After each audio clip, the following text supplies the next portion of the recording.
Hey everyone, Melanie and I are here tonight to talk about methylation.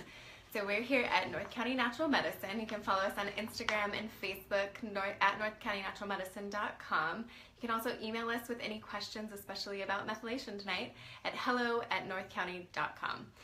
So we just wanted to talk a little bit about the basics, what methylation is, how it might be affecting your health, and answer hopefully the questions that come up most often in my practice. So Melanie and I are just going to have a little chat about methylation and hopefully get to some of your questions. Please put them in the comments if you have any others that come up or any that are specific to you, and we'd be happy to help in any way we can. Great, so I have a few questions. Hopefully this will answer some of yours as well. First one is, what is methylation? Yeah, so methylation is a biochemical process where it adds a carbon and 3 hydrogens. So you kind of have to think back to high school or college whenever you last took a chemistry class, and it's just a really simple step of adding just that, some organic biochemistry, a carbon and 3 hydrogens, and it's used in every single cell in the body. So that's why so many people will have what seems like really disparate symptoms that shouldn't be related. They'll have gut symptoms, or they'll have infertility, or they'll have depression, and they all can come back to this process of not being a good methylator. The thing is, people can also be over-methylators, not just under-methylators. So this methylation it's a very, very simple step, but it affects every single system in the body. Good. So talking about under and over methylation kind of brings me to my next question. How do you know if you're under, over, or even a superstar methylator? Yeah, so a superstar methylator is somebody who's a totally balanced methylator. It's not doing too much or too little of either. So sometimes people would get clues. They'll have some of the symptoms like I was talking about. They'll have like some neurological decline, or they'll have infertility, or they'll have mood issues. Somebody who is depressed or has a lot of allergies. They can all be people, or gut symptoms. They maybe have IBS or chronic diarrhea or constipation. They could all potentially have issues with methylation. So there's so many different things that can point in the direction of methylation, which is why I think a lot more doctors are testing for it using the MTHFR gene that we can look for, looking for that SNP, or the single nucleotide polymorphism called MTHFR. So that's one way to have some idea if you're an over or under methylator, is looking at your genetic status. So looking at that MTHFR status. And what happens is there's 2 single nucleotide polymorphisms. So there's 4 different places where things can go wrong. And when I say wrong, I sort of loosely mean that because there's so much redundancy or like backups in our system, so that even if you can't methylate that well, you're still human, right? You still made it. You still survived this long. So you have to be able to do some methylation. Otherwise, you wouldn't have survived. But MTHFR is just one piece of a very, very large puzzle around methylation. And there are 2 SNPs that are associated with MTHFR, and each SNP, or single nucleotide polymorphism, has 2 letters associated, A, C, T, and G, that are in the DNA, that are the genetic coding.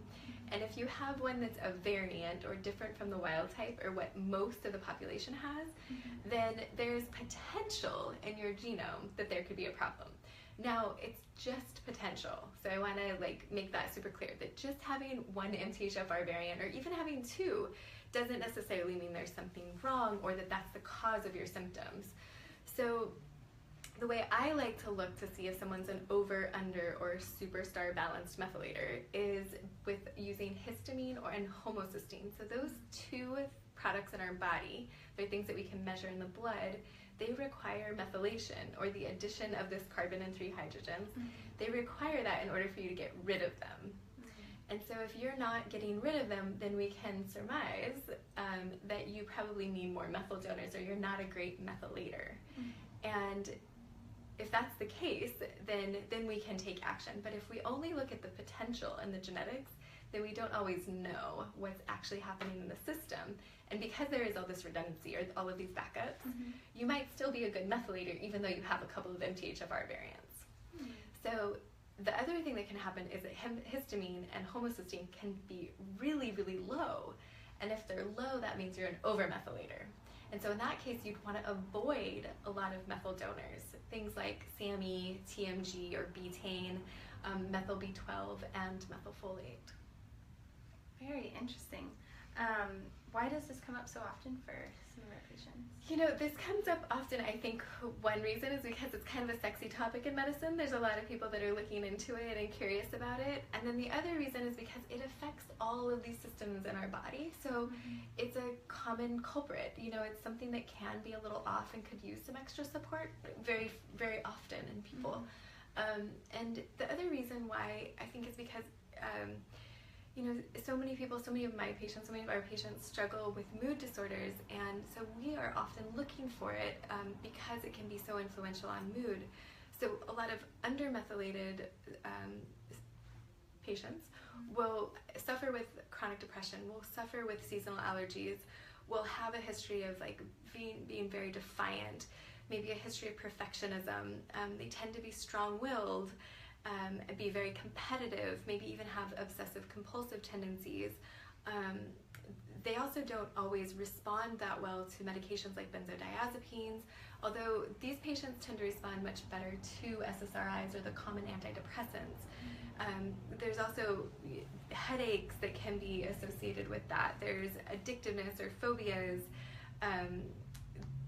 Lots and lots of symptoms can be associated with undermethylation. And as well as with overmethylation. So I think because so many symptoms can be associated, it's a quick, easy thing that we can check. Okay, great. And lastly, what can we do about it? Yeah, great question. So first of all, getting tested is a great thing to do about it. And secondly, I think just taking all of the information into account. So not just using MTHFR status, but maybe looking at some of the other single nucleotide polymorphisms like MTRR, and there's a whole host of them, COMT, that are related to methylation. So not just looking at that one in isolation. And then of course looking at the phenotype, or what's actually happening in the body, not just the coding or the instructions for what should happen, but looking at the homocysteine and the histamine to see what's going on in the body in real time.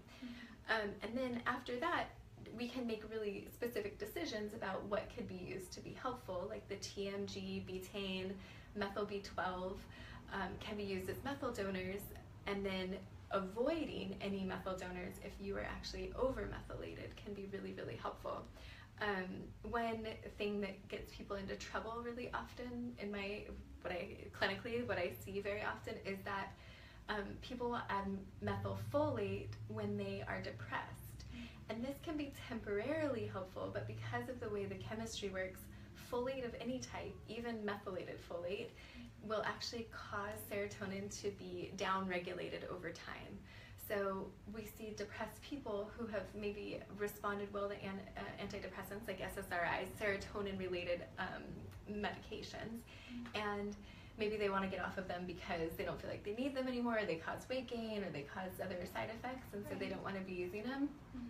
And then when they try to use the methylfolate instead, they end up with worse depression. And I've seen methylfolate cause some other issues as well. It can contribute to anxiety, and especially the injected form can cause some other issues.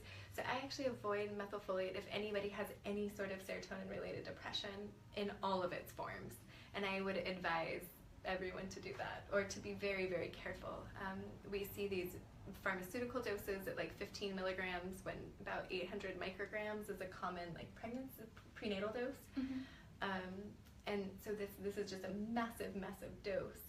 And I think that actually contributes to depression. And I've seen that clinically in our practice with our patients.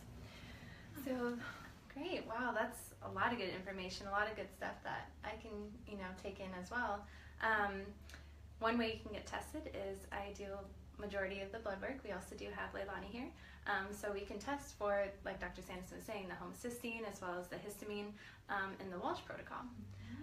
So if you're interested, this is our gentle vampire who takes everyone's blood. She's very, very sweet about it.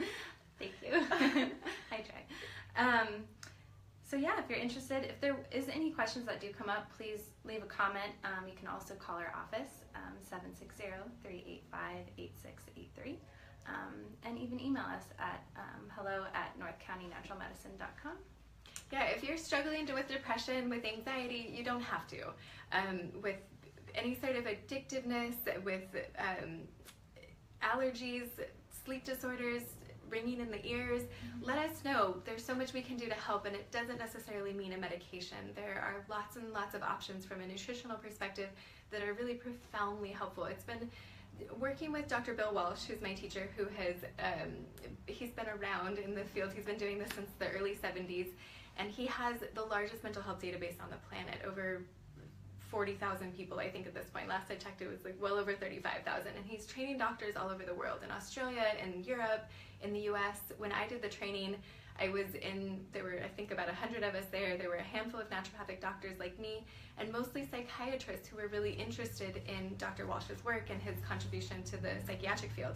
This struggle for the poor psychiatrists is that they don't typically work in a setting where they can apply the nutrient therapies for patients. So as much as they want to, in an inpatient psychiatric ward or even on an outpatient basis, it's very difficult for psychiatrists to get patients nutrients or even get them the testing that they might need to discover what might be off, whether it's over under methylation or maybe a zinc or copper imbalance. So I encourage you to reach out to myself or other doctors who are on the WRI or the Walsh Research Institute website, because they can help, and it's relatively inexpensive for the testing, also relatively inexpensive for the nutrients, things like methylated B vitamins or non-methylated B vitamins, or even cheaper, if that's what you need. And zinc and minerals can be so effective in the right doses for you to help to combat these very debilitating mental health symptoms. So please don't hesitate to reach out. Let us know. We've had the pleasure of watching lives transform, families transform. People tell us that they're much nicer to their kids and husbands and wives. So we want that for everyone, so that we can all give our best selves, our gifts to the world. So please let us know if we can help. We love doing what we do. So like Melanie said, please don't hesitate to reach out, 760-385-8683, or else reach out by email, hello@northcountynaturalmedicine.com, or please leave comments. We can't wait to hear from you. Have a good night. Take care. Bye, you guys.